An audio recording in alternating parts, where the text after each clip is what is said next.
Titus will always be part of our family and in our heart, and we will definitely continue to try and keep our voices heard out there on it as well. This is Defender Radio.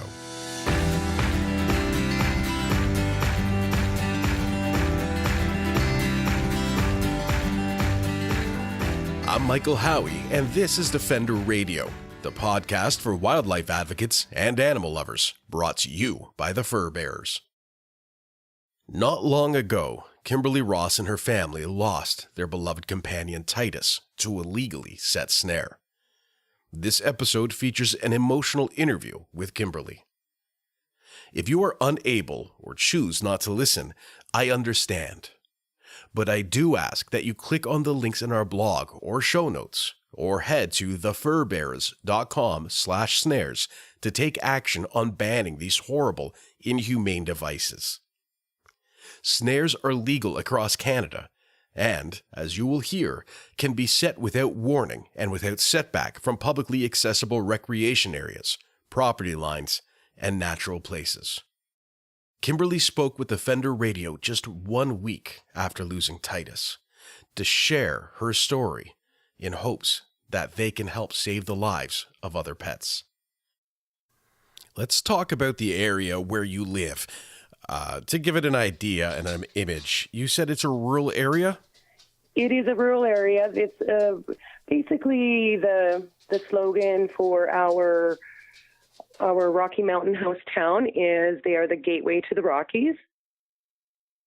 And so we are in a lot of bushland, lots of treat areas.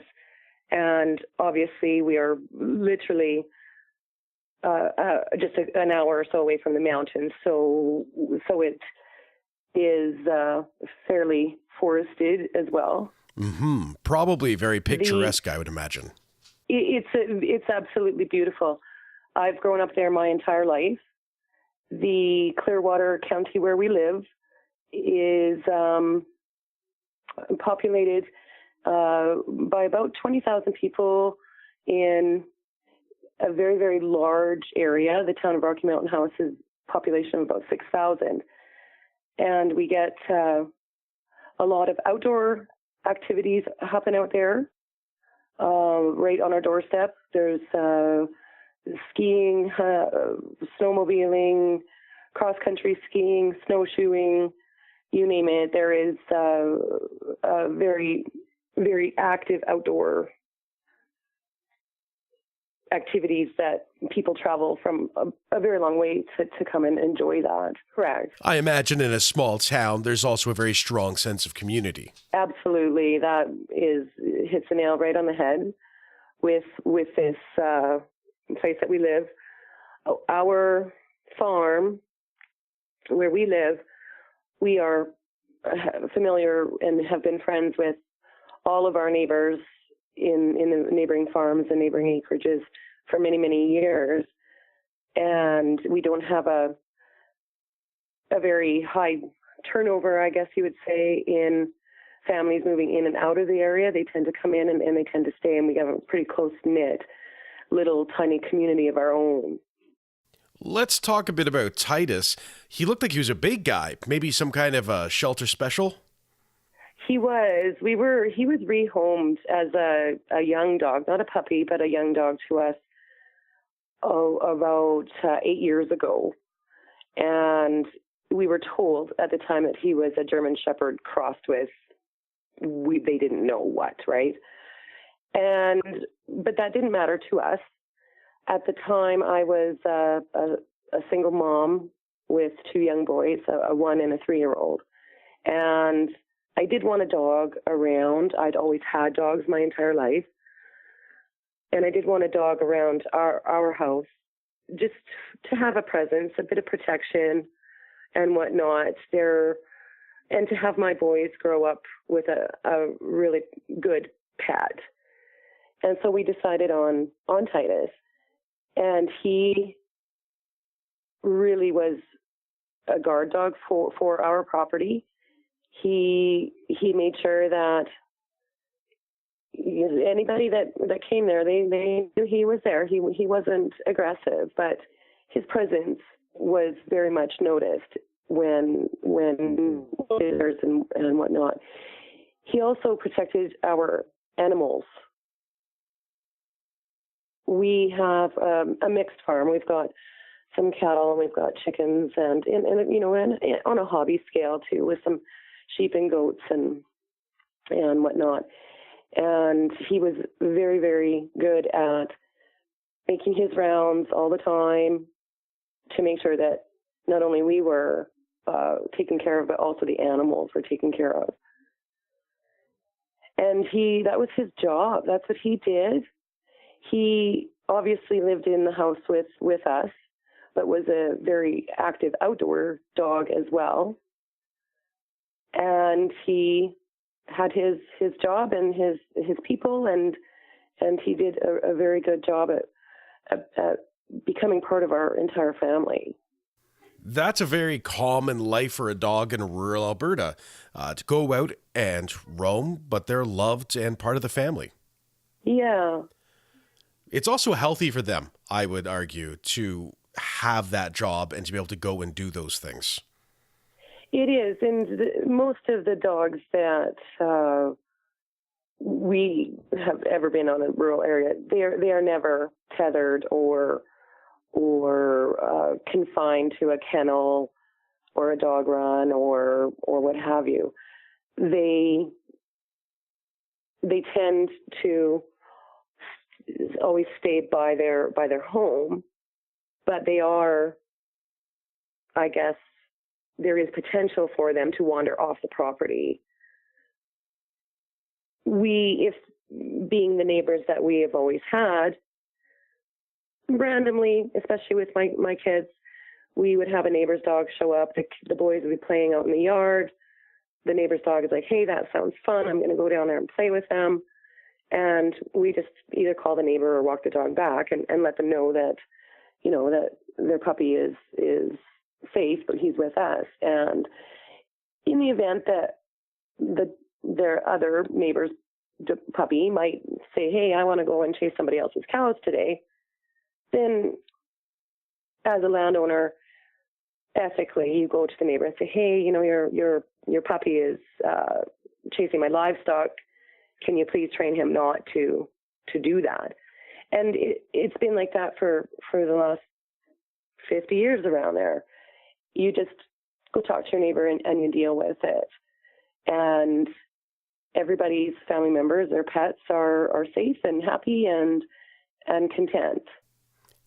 And it sounds like it's, again, that sense of community. If there's a problem, you come together and you work it out. You find a solution. Absolutely. Yes. Now let's talk about this recent event that occurred. Let's start at the beginning of this part of the story. Mm-hmm. Titus had gone out, as he always does. Correct. And then... Titus likes to was getting to be a little bit of an older puppy. So it was Sunday morning. My husband was outside. And Titus likes to sleep in a little bit. So it was about 10 o'clock or so when we let him out of the house from his long deserved nap. And my husband had said that he had seen Titus do his rounds. He goes and he checks the chickens. Yeah, everybody's okay. He went and checked the sheep. Everybody's okay. And he kind of did his patrol of the property. And my husband was working on building some corral panels using the welder. And so he was out there for the entire day doing this. I went outside to go see how the panels were coming along at about 11:30, and I noticed that Titus wasn't there. Normally he's right beside my husband, and I called for him, and he just didn't return. There was no barking. There was nothing. It was just he had literally vanished. And so we thought, okay, the usual for him, but we thought, well, maybe he'll just was on a longer walkabout or found something that he was preoccupying his time. And so it was about 4:00, 5:00 that evening. I said, I am very worried about Titus. My husband had been running the quad all day, and he made a point of going out and into our back field where it's very treed and running the quad back there. One of Titus's favorite things, as many dogs, is to run by the quad. That quad just gets him so excited, and he didn't return, even with the quad running. And my boys and I, again, calling all day. I had put the original post on the local lost pet pages on Facebook saying that he was missing, and if anybody seen him, to let me know.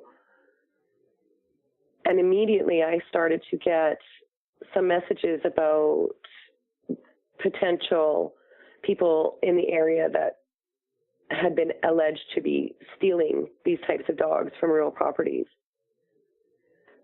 And I got really worried that was what happened to Titus, that he was dog nabbed, essentially, because he just vanished without a trace. So we thought, okay, well, we'll go to bed and wake up in the morning, and we'll see if Titus has come back, which he never did. So as soon as it became light outside, my husband and I started to try and follow any tracks that Titus had around the property. Where did he go? We were up on the gravel road in front of our property, and my husband just let out a terrifying yell. He was standing in front of a neighboring acreage that had just come in a few months before, and he was standing on the road, and he yells at me, and he says, "Kim, I know where Titus is."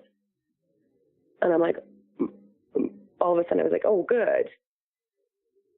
I got to where my husband was, and he's standing on the road, and he says, "Titus is in a snare, because there's one right there." And I looked, and I was just horrified. Right from the road, we could see two snares right there in plain view. But if you were never looking for it, you would never see it. They're just made of very thin wire, and they're in the trees, right? So we immediately phoned my father, who also lives in the area, and he came and took a look at these snares that we could see from the road, and we decided to get the 4x4 out and go into our back pastures to see if we can see anything on the neighboring land. As soon as we got into the back pastures, we seen a bunch of ravens circling around part of the bush about 100 yards into the neighboring landowner's property from our fence line. And my heart just sunk. I know what circling ravens mean. I know what crows around mean. So we immediately went over there. This particular landowner of that quarter section and my dad have run cattle for the last 25 years, and they literally have a gate between the two properties just because the cattle get back and forth. So Dad has his ongoing permission with this landowner to be on the property. So we all went over there, and we found an amazing amount of bones and carcasses and rotting meat and bait and more snares and more snares and more snares. And then my husband finally spotted Titus in a power snare that was dislodged from where it was anchored from. He was quite a ways away from the tree that the snare would have been anchored to. And my husband ran up to him, and unbelievably, he was still alive. So we got the snare off of Titus, and he took a big breath, and he was just laying there. He was barely alive. So I ran back to the house to get a sled or something. We had to get this dog out of the bush. And in the meantime, Titus just rested, and when I got back, he was kind of sitting up, and he was looking around. And we tried to get him on the sled to take him back to the house, and he would have nothing to do with that. He was like, "This is not. I'm not getting on this sled." He literally got up and walked back to the house, and it took him about an hour to get back to the house, but he did it on his own. He went right back home, and he wanted in his doghouse. So we loaded him up and took him into the veterinarian Rocky Mountain house, and they checked him out, and although he was still alive, he was in pretty rough shape. And they indicated to us that there really isn't much that they can do on these types of injuries, that either the dog heals or the dog doesn't. So they sent us home after a few hours of giving him some IV fluids, just to get, because he was so dehydrated. And we brought him home with some anti-inflammatory and some painkillers for him. And we had him in the house, and he slept there all night. And the next day, and then my husband was talking to Titus, and he wasn't recovering. And my kids came in, and they were talking to Titus. My husband was there, and unfortunately I wasn't. But Titus just passed then. So my solace is that he was with his people, he was with his family, and not in that damn bush with a snare around his neck. And that made me so angry. It made me so angry. We had already been in contact with the RCMP, the animal, human rights for animals or whatnot, and anybody we could think of to call Fish and Wildlife. And what we were told was that after checking this new neighbor's licenses and whatnot, and the permissions that he had on the other person's property, he had done everything legally. And there is nothing in the law that says that we were to be notified of these snare traps or anything. We were completely unaware that they were there. And the Fish and Wildlife officer was very empathetic. He was really good. And he said that many hunters don't practice as ethically as they would like them to, but they are doing it legally. And that's where they left it with us. And how has your family been managing the grief in these ongoing days? It's been a rough week. This happened a week ago.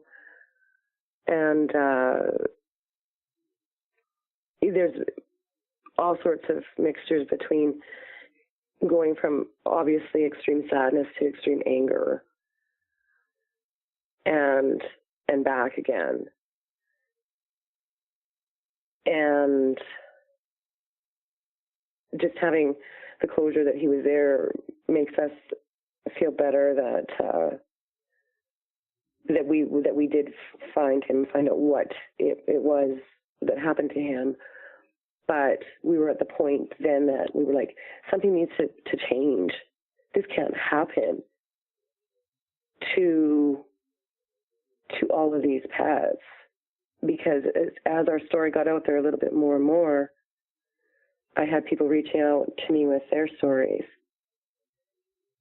And it was just heartbreaking all week long to see the magnitude of this practice hurting so many families. What is often unsettling is that we don't know how often it's happening. That's right. In the event that a family pet is caught in one of these snares or traps, the hunter most likely goes out to check, finds the pet, and just disposes of it. And then there's a family left out there with absolutely no closure. And they're still searching for their dog. That's also when we'll hear about wildlife being involved, or dog nappers, as you had mentioned earlier, which is a real thing. Though you then wonder, how often is it right. a trapper getting a dog and not reporting it and following the oft-discussed protocol of shoot, shovel, shut up? Yes. It's completely unethical. And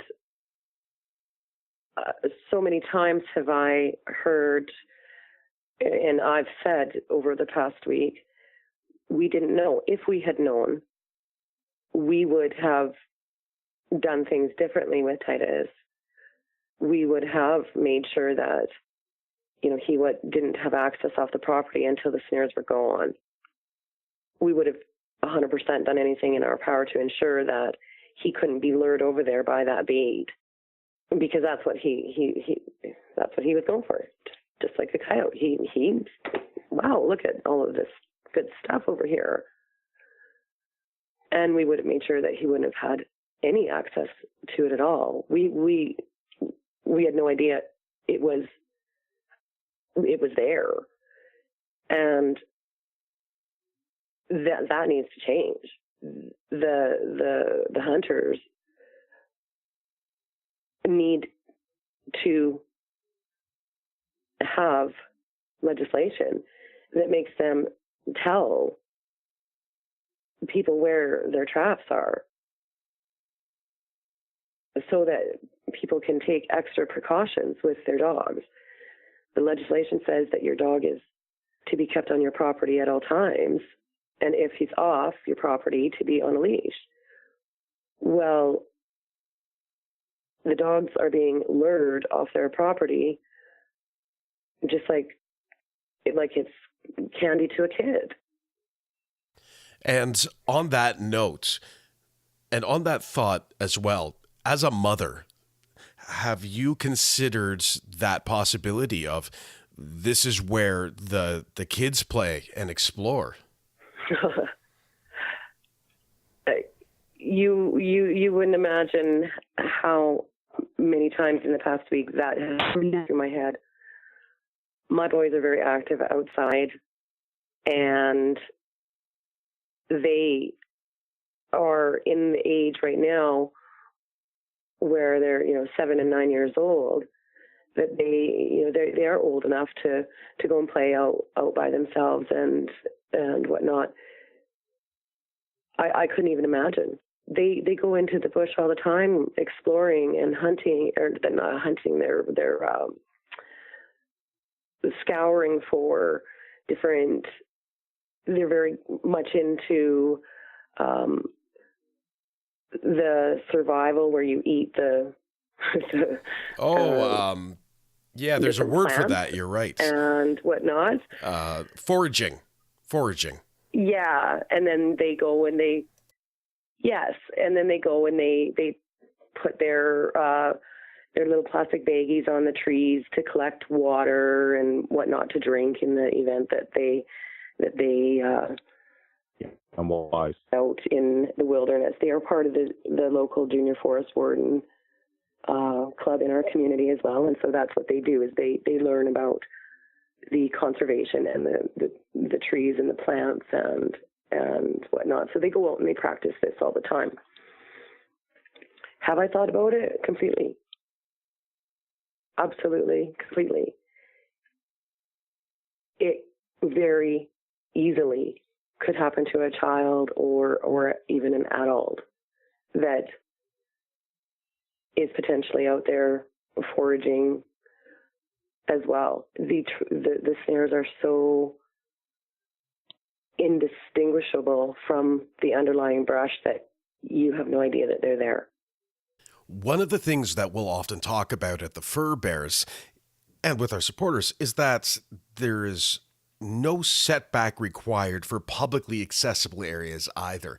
This happened between two private properties, but there's equally a lack of legislation requiring signage or setbacks from trails or recreational areas. And that's my understanding, is that the general public, from what I can determine, the general public thinks that there is legislation for that, because that just makes sense, right? Mm-hmm. It's very common sense to think that, and maybe not that there's a trap right here, but that there's traps in the area. Yes, and that it would be posted, or that somebody would be notified. And that's where the outrage, I think, was coming from. Some of these messages that were coming back to me was that, no, they have to tell you. And I said, no, unfortunately, they don't. And people were just like, are you kidding? They don't have to tell you? And I'm like, no, they don't. And with that being not a common knowledge that these traps are out there and they are not required to disclose where they are, people don't know that. They think that they and their pets are protected because they're in an area that has no signs posted of any traps in the area. Well, they could be sorely mistaken. There could be hundreds and thousands of snare traps in that area. This is a difficult question, but how is your family doing? As you recover, you're still grieving this. As of right now, it's been a week. And we know that the grieving of a pet from a psychological point of view is as impactful, or can be as impactful, as the grieving of a child. It is, and it's definitely, we had discussed it and said, let's just remember Titus. My concern was I still don't like being without a dog on our property. I feel safer with a dog. And so we had discussed maybe getting a puppy in a month or two, or in the springtime when it was a little bit easier to train them. I had a lady that had seen our story and our post, and she gave me a private message. And this weekend I was going through, I had a lot of messages, and I wanted to make sure that I read every single one and responded back. And this particular message was a post from a lady in Brandon, Manitoba, that she had gotten a couple puppies from. And she said, I don't know if you're ready for this yet, but I would like you to read this post, or read this lady's post, and maybe, contact her. I read the post, and chills went down. I had tears by the time I was done reading this post. And the lady in Manitoba had the same thing happen to her German Shepherd. And what she had fortunately had her boy before he got snared, and he had actually had a litter of puppies. And she was offering a puppy to a family that had a story similar to theirs, in order to help that family heal, because she felt that their healing process was a lot less painful when they knew that they had one of her dog's legacy with them. And I did contact her, and back and forth we messaged and told our story and cried our outrage and whatnot. And she really wanted, after all the people that had responded back to her post offering this gift of a healing puppy, she decided that she would like this puppy to come to Alberta to our family. And so we are currently trying to coordinate how to get this gift from Brandon, Manitoba to Rocky Mountain House, Alberta. A great adventure to start the next adventure. It very much is. Both her and I feel that it was, we were drawn together, unfortunately, because of our two stories. This little puppy, he doesn't have a name yet, but he was born on Remembrance Day. And we are so happy to bring him into our family, and then to remember Titus and Kingston, the other dog, and have this puppy with our family and grow up with my boys and continue to try and keep the awareness of these snares out there, so that the general public is aware of the legislation that does not require locations to be disclosed, or there is no buffer zones, etc. We should have been part of that advocacy before, but not knowing that it was happening, we really couldn't. Now that I know it's happening on a very large scale, I want to be part of that advocacy to ensure that and potentially try and get these laws changed and do what we can to help. What was it like for you? And I don't know if this was part of the grieving process or part of the healing process or of no help at all, but to hear from the people who were supporting you, or those who have been through this themselves. There's two sides to it. We were reading the messages, and our heart just went out to every story that we read that was so similar. And it would just not only bring this thoughts of just this horror into your head, but also it was continually bringing up the loss of Titus for us. And I was so vulnerable in my emotions all week that I would just start crying driving down the road. It very much brings your grieving process to the forefront, and you don't want to dwell on the loss of your pet to everybody, because they eventually be like, okay, get over it, right? It's a pet, but it's not just a pet. It's part of your family. So by me being able to talk to these others that were reaching out with their condolences and their stories, I do believe it did help the healing start, and also gave me more reason to say, hey, I don't want to just sit back and continue to let this happen. I want to talk about it. I want to raise awareness of this. I can assure you, through your anger and your sadness and your grief, you are not alone. Both in the tragedy for your family and for Titus and for the other animals and families who have suffered in this way. There's a growing realization, I believe, in our country. I believe that. At the very least, I can say you're not alone. I believe that the support from just strangers has been overwhelming. And because of them and whatnot, I think that they've got now, with me and my family, they've got more help for their cause. And I'm hoping that by me getting my story out there, I touch somebody else enough to say, hey, I want to stand up for this cause.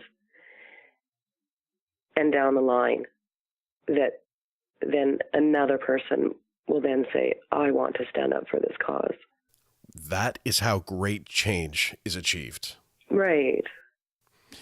I'd like to thank you personally and on behalf of everyone else for sharing your story, as painful as it may be, because it truly does lead to change for everyone. I sure hope so. I sure hope so. Titus will always be part of our family and in our heart. And we will definitely continue to try and keep our voices heard out there on it as well. To take action and ban snares, please visit thefurbearers.com/snares or follow the links in this week's show notes or on the podcast blog. We'll have more on this issue through upcoming episodes and various interviews. To stay up to date on what I'm working on, see some amusing comics, read interesting news, and get some photos of JJ the Hamilton Hound, follow me on Facebook and Twitter @Defender Radio and on Instagram @HowieMichael. Until next time, I'm Michael Howie for Defender Radio and the Fur Bears, reminding you to stay informed and stay strong.